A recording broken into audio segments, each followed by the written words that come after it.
Welcome back, Coast to Coast podcast here on InsideCarolina.com. I'm Joey Powell. With me, as always, Sean Moran, Sherrell, McMillan. We're brought to you by Johnny T-Shirt. All right, fellas, happy Boxing Day to you as we are recording this. Hope that you guys had a great holiday. Sean Moran, how are you? Doing well. Merry Christmas to you and everybody. Yeah, man, you too. Sherrell McMillan, how you feeling? I'm good. Trying to fit all this cardboard into the recycle and, just doing the math equations in my head to make everything fit.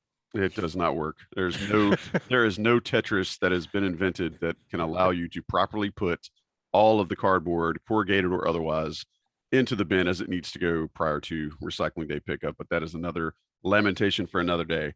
But I appreciate you guys joining us. Appreciate everybody tuning in to listen. Again, this is the Coast to Coast podcast. We are on a single coast due to the holiday travel of one Sean Moran. So I hope that you guys do not notice any drop in quality, even if the name of the show is a little misleading for this particular episode. But we appreciate you guys being here. If you have not, subscribe, rate, review us.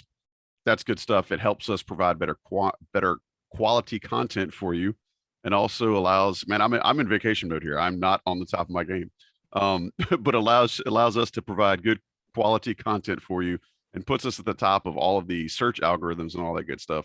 And as usual, if you don't like what we're doing, hey, let us know that too. We want to make sure that we're doing things right. And hey, it is a Christmas miracle, guys. Sherman Claus came through, got me a new headset. So shout out to everybody who has been struggling through that the last couple of episodes. We were having some technical issues with my microphone, tried a new headset, that didn't work. But jolly old St. Ben came through and hooked us up with a new headset for this show, and hope that you guys notice an improved sound quality. Fellas, let's get rolling. Let's talk a little Carolina basketball, Carolina recruiting, all that good stuff that our listeners have come to expect from us. One of the big things that I noticed last week, and it was a light week, we want to reset this for everybody. It was a light week. The Tar Heels played on Tuesday night, hosted Appalachian State at home. App State is now 6-7 on the year. The Tar Heels improved to 9-3 in a 70-50 win. It was workmanlike. Tar Heels shot 46% from the field. I think Appalachian shot like 30. So, the defense was better, but I also think Appalachian took some really, really bad shots. I don't know if they're a team that has, typical shooting ability, but they shot like a team that expected to make more than they made. Guys, what can we make out of this game? I know a lot of folks still have that gross Kentucky taste in their mouths, and that's okay. Sherrell, how do you feel like we should process the Appalachian game? That they won a game they were supposed to, and that for the most part, outside of a couple of minutes there, they completely overwhelmed the opponent with their size and with their ability. If you can't always beat teams better than you, then you should make sure that you beat teams who aren't as talented as you. And so far, I think this team has been pretty good at that. There's been some lulls for sure, but they've mostly taken care of business. And I know how it happened is kind of the concern, but if you open things up and just look at a 9-3 non-conference, I think before the season, everybody would have said, oh, I'm okay with that. It's fine. I just think the two SEC losses really distorted how we're viewing everything. Not saying that there's not a ton of issues that have to be worked through, but that's what I took from Tuesday night. Just that they won the game they were supposed to. Nobody got hurt, and they're on to the ACC. I jumped on the Christmas Eve version of On the Beat with Tommy and Greg Barnes and Gregory Hall, and actually give a nod to you, my friend, about that you probably wouldn't like me saying it, but the 9-3 record, this is more of a the how is much more concerning than the what. But I think everything you said is also everything you said is also accurate in that in that if you stack this app game on the back end of it, maybe it gets North Carolina back to winning games they should win as they head into the conference season. Sean, I want to ask you specifically about two players. RJ Davis, again, real bucket getter. I mean, 7 of 10 from the field, hit his only 3-point shot, finished with 15.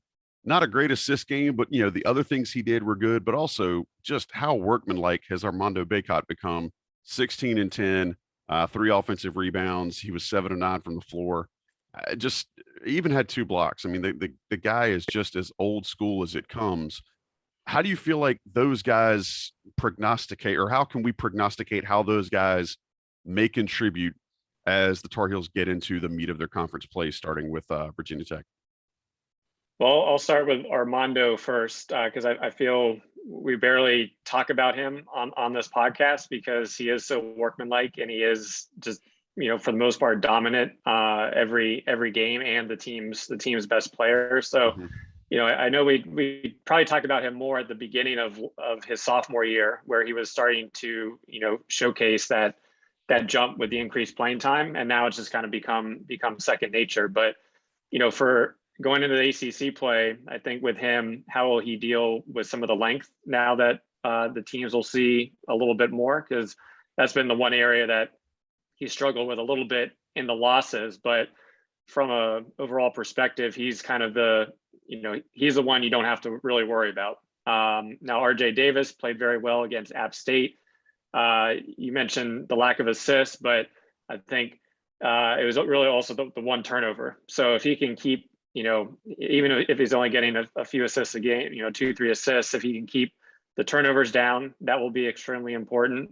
You mentioned the high shooting percentage, and sure, some of those were off of, steals and fast breaks and layups and things of that nature, which will obviously raise it. But if he can, reduce kind of the forced shots that we've kind of grown accustomed to a little bit, whether it's maybe taking it a little deep into the paint or kind of forcing up, a step back, ill-advised three. If he can reduce those and just kind of take what comes to him and still be aggressive, that'll, his play is one major factor that will determine how UNC does coming up in the ACC play. Last thing to note, I was just looking in terms of, at the beginning of the year and going up through the last few games, his percentage at the rim was pretty terrible. Like we're talking 20%, 30%, but it's definitely gotten up there recently. Obviously, it helps when you're getting easy layups, but at the same time, I think it speaks to him forcing the issue a little less as of late.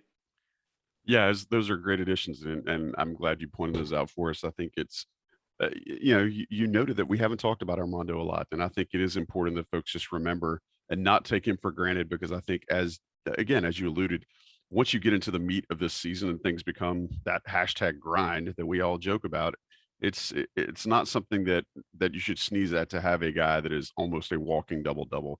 And he has improved his footwork so much. I think last year we saw that, but it's even better this year.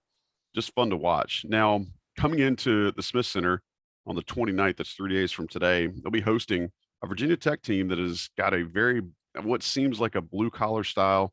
They got 4 guys that average in double figures, led by Keve Aluma. And guys, I watched Aluma against Duke the other night. I've seen him play against the Tar Heels in the past. Really, really love his game. Sean, how do you expect the Tar Heels to try to contain him? I think he's a little bit of a matchup nightmare for Backcourt, but how do you project that the Tar Heels will try to guard Keve Aluma and at least trying to keep him to a minimum on the offensive end?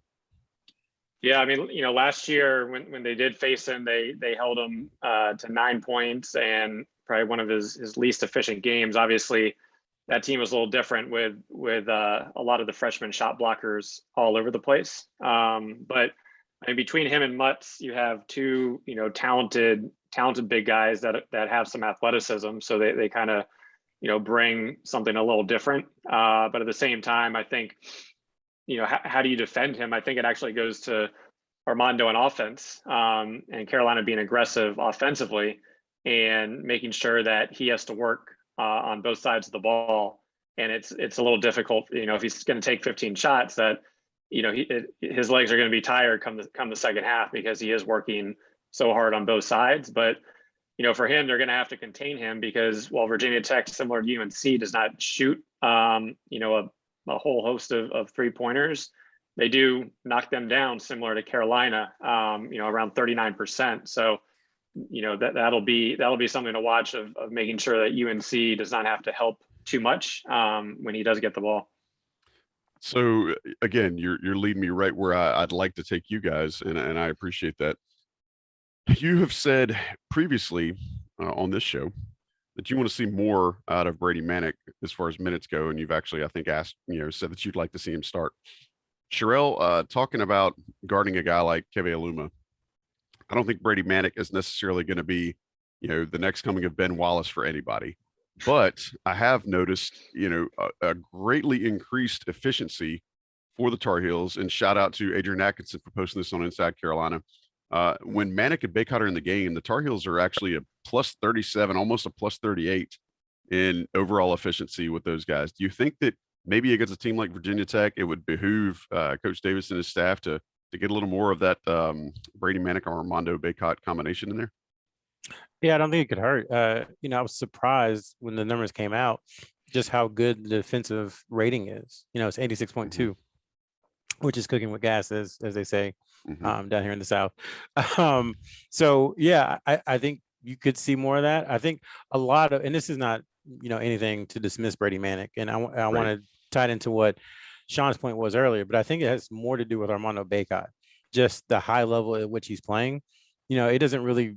I'm not gonna say it doesn't matter, but the people playing beside him are aided greatly, and then that's why I think the Garcia Baycott front court has a good efficiency number, and the same thing with the Manick. Baycott has a good efficiency number because Armando is just playing at such a high level, offensively and defensively. He's controlling the boards. He hasn't, I guess, he hasn't given in to the temptation to take jump shots. He has stayed mostly in the post this season, despite what we heard all summer about him, improving and taking threes and doing that kind of thing. So I think that is one of the reasons that the number is so high, just because Baycott is playing so well. From a Manick point of view, I think offensively, the ball does move much better when Manick is in the game. And Sean said that several times. He just has an ability to kind of find, the right guy at the right time. And watching him, swing passes back and forth with Love and Baycott, it's fun to see the offense move that way. Now, Hubert Davis, I think, has a very high opinion of Dawson Garcia defensively.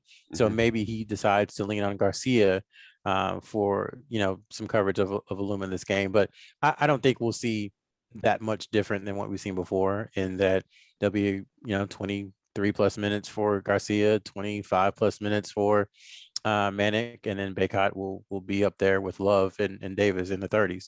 I don't think that'll change that much, but I do think the Manick Baycott frontcourt is one that will see more minutes as the season goes along, but I don't think it will necessarily happen in this particular game. Sticking with that thought of looking at some of the efficiency numbers, I know we have talked about it online before we recorded this show today. We talked about it also different times throughout the year. The Caleb Love, RJ Davis combination has looked really good. The stats are really bearing that out as well. Sherrell, how do you feel like the Tar Heels may be able to extend, and do you think it is something that continue throughout the year as far as being able to rely on both of those guys, to be offensive contributors, not necessarily just getting assists or set guys up? But I mean, you've seen both Davis and Love go off for big nights offensively. And we mentioned how RJ played against App State. Do you feel like that, looking at them playing together for just under 300 minutes so far this season, offensive ratings just off the charts, do you feel like that's something that can be maintained for the rest of the year? Yeah, I do. Again, a big key to that is Armando Baycott, because he allows a lot of the spacing that happens for them. He helps a ton with that, to some degree. So does Manick. But yes, I do think that can continue. Davis, I think he's someone also we don't really talk about enough or a lot, just because he's pretty steady. He's pretty much 12 points, a couple assists, a rebound or two, a steal per game. That he's going to do the same thing most games, with the rare outbursts where I think he went for 26 or something. So he's very consistent. I think Love has been more consistent this year, but he also has a little higher volatility, just because I think he's between his size and his shooting ability and his athleticism, he has a little bit of a higher ceiling. Yeah. So I think where they're at now, honestly, is a baseline for me, because I don't think they've played close to their highest level or potential yet. So I would say the offensive rating right now is, you would expect that to be a minimum moving forward, just because even though the competition is going to get better, I think they will get better as well. They're hitting their shots this year that they just didn't make last year. A lot of them, again, going back to Adrian's stuff from a couple of weeks ago, a lot of them are the same shots. They're not much different. They are getting more open looks, but this year, they're just making some of those tough shots from last year. Some of the step backs, some of the contested threes that didn't go in last year are going in this year. So add that confidence to running an offense with a little more space, and I don't see a reason why that can't continue moving forward, even as competition begins to ramp up. I'm on vacation too. Yeah, attaboy. Sean, one of the things I think we've seen and Tar Heel fans have seen, whether they've been paying attention or not, that when Caleb Love wants to get to the cup with the basketball, I haven't seen anybody yet that it has been able to stop him.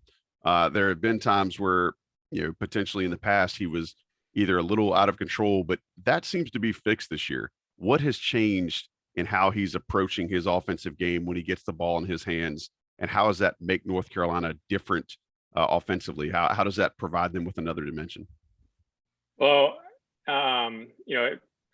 first, I guess all you have to do is go back to Kentucky. I think they stopped him from getting into the lane, which, as we're kind of talking about this, that game is only 1 week removed from when those two did struggle mightily against a much higher talent level than App State, or even what we'll see going forward. But in terms of Love, I think one, he's been able to get a step from the perimeter, whether he's going left or right, that last year he just wasn't getting. And he's still, at times, taking the 1-2, jumping off the left foot and fading. But this time, while he still does that, this time he's a little farther ahead of where he is. And now, for the most part, he's able to take it, really attack the big man, if there is a big man, by the basket, and get a much better balance when he is attacking. So really it's just kind of being, I think it's being more aggressive and having a little bit quicker of a first step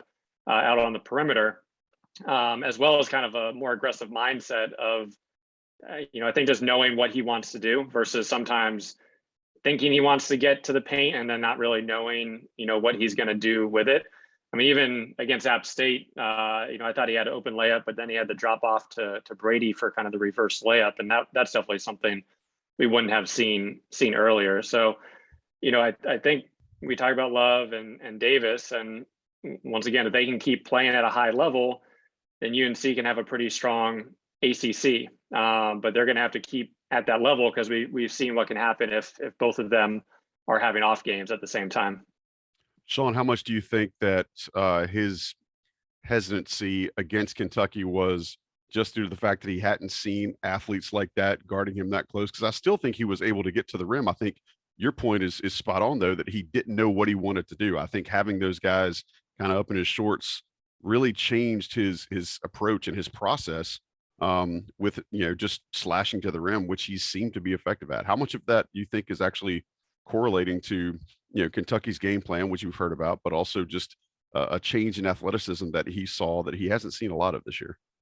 Yeah, you're right. He definitely has not seen a lot of that. And once again, I think he took the first shot of the game where he drove, and he had a good drive, but he left his left hand floater a little short. Maybe if that goes in, for him, I think he always needs to see the ball go in the basket to kind of get himself pumped up. So I think, well, it was definitely a increased athleticism. He didn't see the ball go in the basket early on, and that can kind of have just a downward spiral on him at times. So, for him, the thing I liked about App State, he misses a three, but he was confident enough to take another one in motion that he did knock down.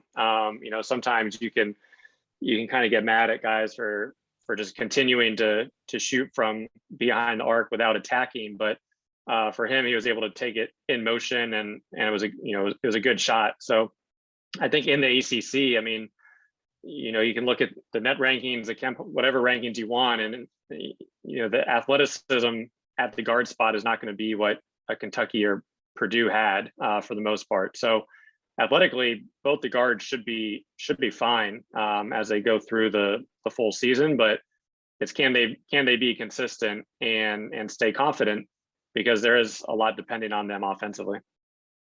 Sherrell, you got something you want to tack on the back end of that? Yeah, and just again, if you haven't read this piece from Adrian Atkinson, go ahead. I said piece, I sound pretentious. Story from Adrian Atkinson, go ahead. Just inside the numbers. Expose. Yeah, trends from the non-conference slate. One of the ones that really jumped out to me, I'm quoting Adrian here.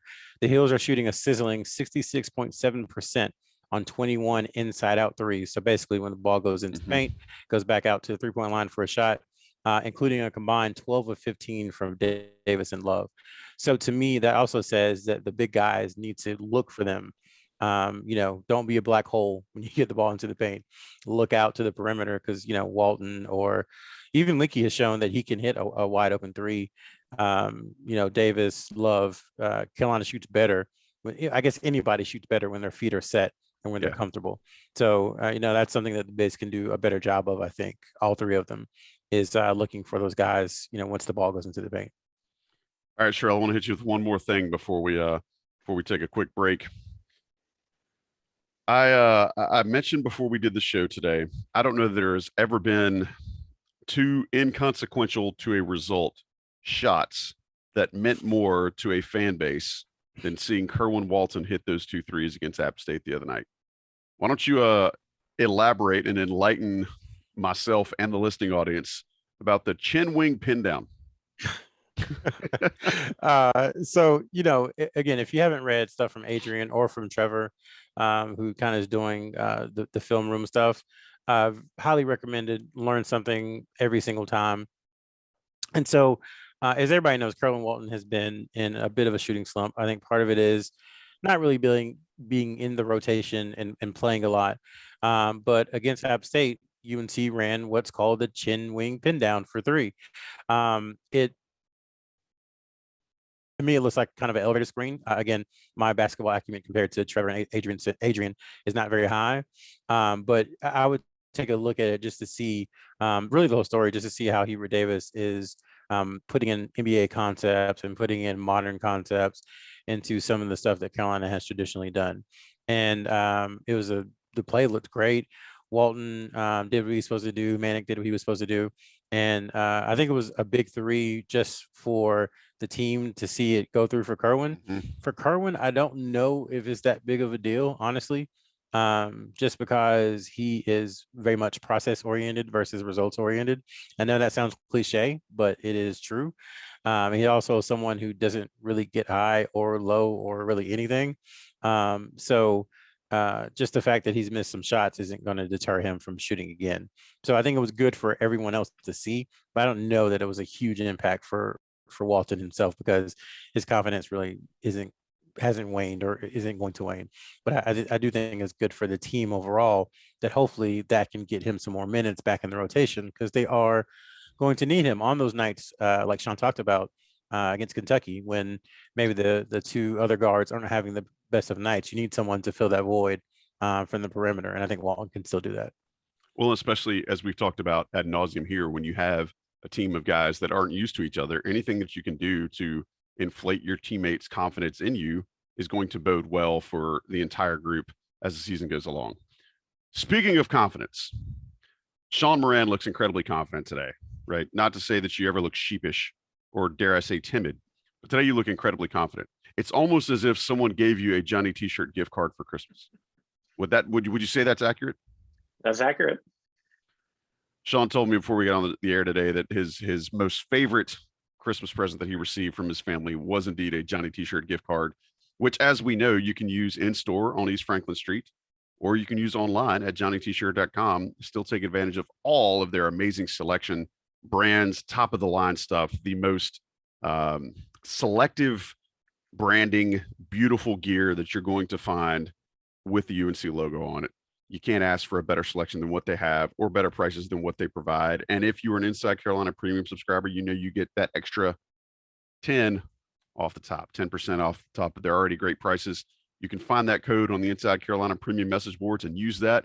Hey, if you didn't get what you like for Christmas, or if you got really bad gift givers in your family, or somebody gave you a pair of really, really lame underpants that you'd rather have something else, hit up Johnny T-shirt. Send the underpants back. Amazon has returns.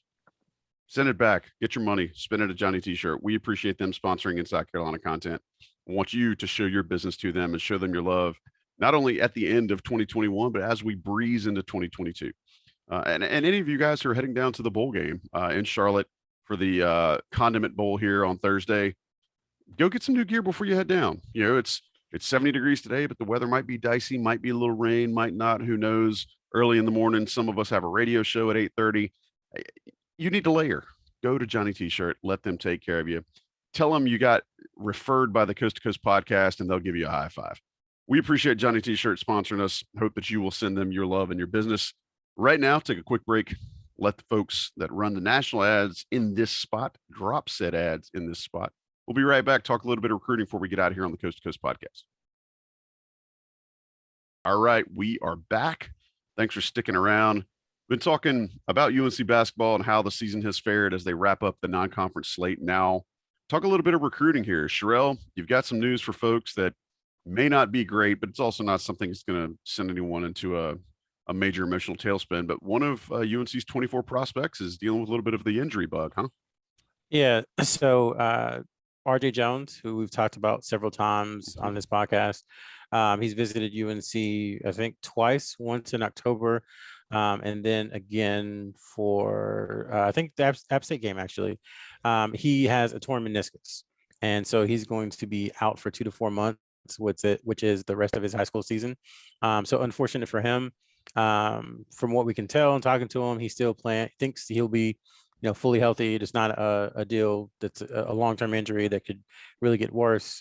Just has to let the swelling go down, then he'll have the surgery. And him and his family have said they don't want to rush things back. Like, I think they could technically get back for the end of high school season, but they would rather just, have everything completely healed up and have him ready to go potentially next summer for AAU. He is one who I think UNC liked or likes, but they wanted to see him play first. And now that he's not going to play, I don't know, if an offer will come before he's able to get back on the courts. But he is in the class of 2024, so there's a long ways to go with that one. But again, out 2 to 4 months, which is pretty much the rest of his high school season. They'll have plenty of time, like you said, to evaluate him, but we certainly want to send our best wishes for a quick recovery for that young man and for his family, and hope that they're rewarded for taking the smart long angle view and not bringing him back too early for the end of the season. I heard that you're going to actually be heading down to Columbia, South Carolina to do some scouting of football, or no? Maybe that's not it. You're just taking a road trip. What's going on in Columbia that you want to talk about? So it is the Chick-fil-A Classic, which is a tournament each year, except last year, obviously. High school tournament that takes place. It used to be at Richlands Northeast, but now it's just outside of Columbia. And they invite pretty much people from around the country. I think, in my opinion, it's taking some of the shine off of beach ball, which is in Myrtle Beach, which used to be one of the premier, holiday tournaments in the country. It's still up there, but I think Chick-fil-A has surpassed it, in my opinion. So anyway, the dead period ended on Sunday, December 26th. So coaches can again be out on the road. The highlight of that one for us is obviously Gigi Jackson is from Columbia. Ridgeview is playing in the tournament. So we'll be down there to see him. Cam Scott is another player in 2024. I think he's top 15, who North Carolina has shown some interest in. He'll be playing, so we look forward to seeing him. And then for just people who like, basketball in general, there's a lot of good players. Shaden Sharp, who's the #1 player in the class, his school, Dream City Christian, will be there. And then there's another guy I want to watch from Archbishop Stepinac, which actually is where RJ Davis went to school. His name is Boogie Flan. He's in the class of 2024. That's an amazing name. That's not his nickname. I can't recall what his first name is. But he's a really good player, someone I want to put eyes on as well. Since North Carolina is very familiar with Archbishop Stepinac. And then I won't be there, but the John Wall Holiday Invitational in Raleigh starts tomorrow. It starts on Monday the 27th as well. And the big one for that, from a UNC perspective, maybe not big anymore, but Montes Bezelis is playing in that tournament. Not much to report there from a UNC perspective, but someone UNC fans still might want to check out. And Cam Whitmore will be there also, a name we talked about a lot, who's now a Villanova signee. And also, if nothing else, if you're local to the Raleigh area and you haven't been to that event, go. It's lot of good ball. The environment is really conducive for one of these great holiday tournaments. So I would encourage anybody who is a hoop head to go check that out. Sean, speaking of hoop heads, last thing before we get out of here, or before I open it up for you guys to tell me what we missed, you got a chance to watch more of Sim Wilcher. What have you seen or learned in the second performance that was essentially a blowout for his school, that maybe you didn't pick up on the first few times you saw him? Yeah, I was able to watch their second game of the year where they won very handily. So it came after their loss to Camden. I think he was, Simi was 7 for 10 from the floor, with a handful of assists. He could have had several more assists that were fumbled by his teammates as I was watching the game. But for him, very under control. He was able to get to the rim, and when he did get to the rim, showed really good body control, as well as kind of a good floater. So once again, I think from the few games he's had so far this season, he's been able to kind of take a big jump while not being one of those high ranked guards that is going to go 8 for 24. Everything he's been doing has been pretty efficient. And he has 2 games coming up this week that I think are free for live stream on Monday and Tuesday. He'll be in the Slam Dunk to the Beach tournament up in Delaware. So check out that schedule, and it should be an opportunity to potentially watch him against some higher level competition as well. Awesome. We appreciate the nuggets there. I know Sherrell's talking about Chick-fil-A, but you're also bringing nuggets, so we appreciate you adding that on to the end of the recruiting segment of the show. Fellas, before we get out of here, I'm not going to put bows on anything because I've been taking bows off of things and throwing them away for the last 48 hours. But is there anything that we missed that you guys would like to mention before we hit stop on the record for the show? Sean? Just that, this obviously is a big week with, 1-0 in the ACC, but really it gets going this week, 2 winnable games. But Virginia Tech, they're currently ranked higher than UNC and Ken Palm. So, that one should go either way, but will be a good opportunity for UNC to get a much needed win against a quality opponent. And the only other thing, we talked about Brady Manick, and we talked about how well the ball moves when he has it. One thing I did notice from last game, right now he's shooting around 36%, which is obviously a good percent from 3, especially for a big, but lower than what he normally shoots. And I feel a lot of time for him, he's almost rushing to get it off. Obviously he has a quick release, but he can be a little off balance. I'd love to just see him kind of take, just a half a second longer just to kind of get in balance. And I think, we could start to see him really take off in terms of knocking, several down in a row in games in ACC. So that'll be something I'm looking for when watching Brady and the Tar Heels. Yeah, that's actually a great point. I think he shot it well last game, but against Kentucky, he definitely looked harried and hurried. Hopefully he can kind of get that corrected and like you said, get some more volume. I think you mentioned that earlier this year, and when you're as good of a shooter as he is, it never hurts to stretch the floor. Sherrell, anything else you want to add before we get out of here for tonight? No, I think I think it's going to be like this every week where we say we know we're going to know a lot about North Carolina. When we talk next week, I think it's going to be that kind of year, just because of their inability, I guess, against the best teams they played to be consistent. You would hope that entering ACC play, they kind of get it and know that this is an opportunity to really, make a name for themselves nationally. I mean, you could argue Virginia Tech is going to be, like Sean said, they're the second highest rated team on Ken Palm.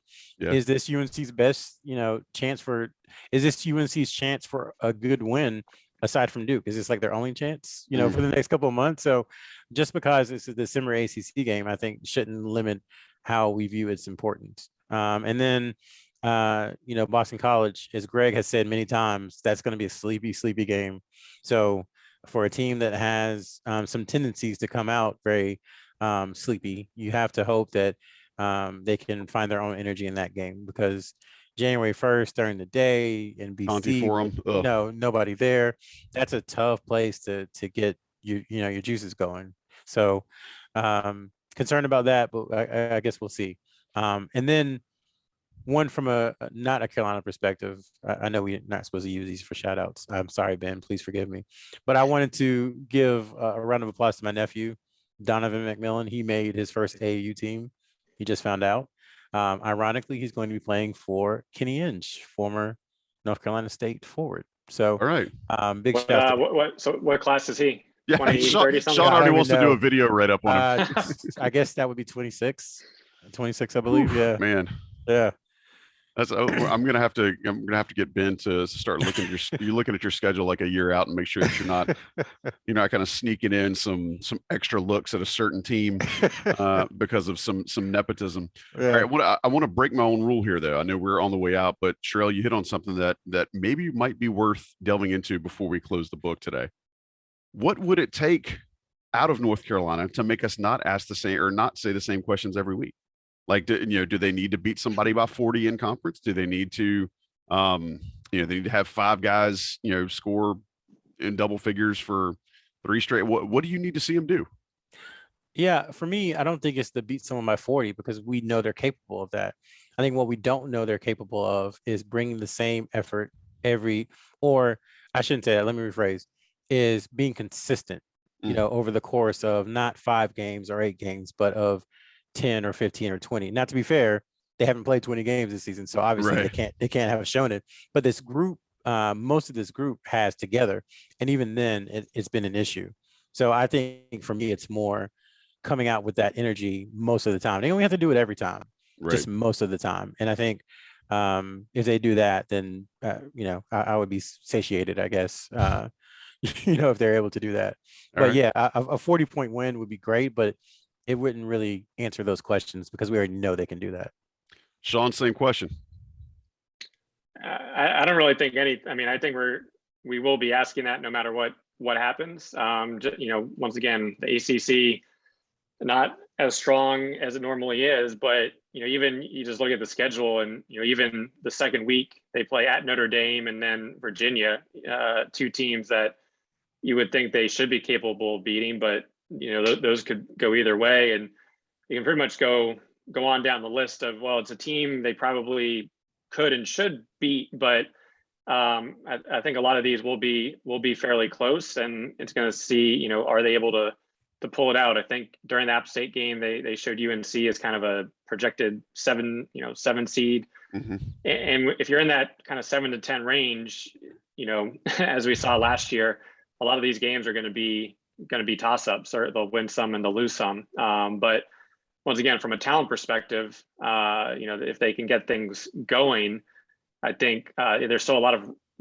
of improvement for this team to show. And it would be nice to kind of continue to see that throughout each of the games. All right. Well, sorry to, I guess, extend the show, but I felt like that was something worth digging into a little bit, and that's what I'm here for, is to get more out of you guys. But I appreciate y'all being here. Always appreciate what you bring. Again, want to remind our listeners, thank you for listening. But hey, take a second, rate and review us. We appreciate it. As seen, we had somebody post on the message boards and complain about my microphone, so we got it fixed. So that should tell you that we are paying attention to you guys' feedback. We want to make sure we're delivering a good product for you and great content that you've come to expect from Inside Carolina. But we're thankful that you listened to this episode of the Coast to Coast podcast. We hope that you'll join us again. Every week we drop one of these. We usually record them on Sundays, usually drop them on Mondays. So we appreciate you paying attention. Hopefully you can get us worked into your regular listening rotation.